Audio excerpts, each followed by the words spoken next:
What's going on, everyone? So, I want to talk more about being content in God's path for you and God's will.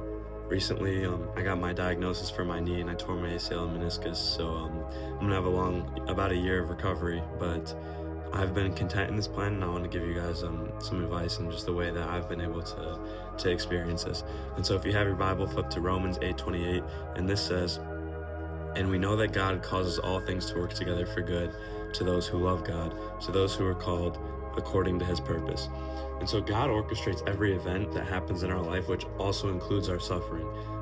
And God uses our suffering to get towards an end goal that is ultimately good. But we first need to understand what good means in this context. And, it's not necessarily that we're going to be given, what we desire on this earth, like happiness, no pain, financial freedom. The ultimate good that, we are going to be given is one, a relationship with Christ, two, the opportunity to spend eternity with him. And past that, God sees beyond what our humanly minds can comprehend. And so he will use our suffering to grow his kingdom as well.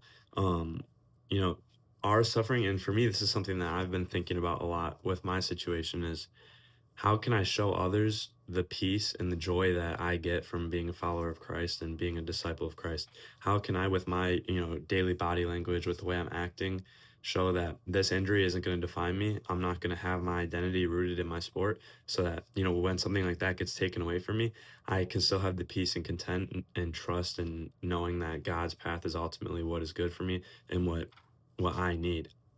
And so the comfort that, we should receive from this verse as believers is knowing that our suffering is never going to be wasted and our pain ultimately may not be diminished, but it will certainly be meaningful. And so we can find peace and content in God's plan, and just overall trust in his understanding for your life and in the way that things are going to go. We're going to face suffering. We're going to face trials. Things aren't always going to go our way. But it's important to know that when you're a believer and you submit yourself, you're always on God's path, and he's ultimately never going to waste your suffering, and he will use it for good, even if we can't always see that in the moment.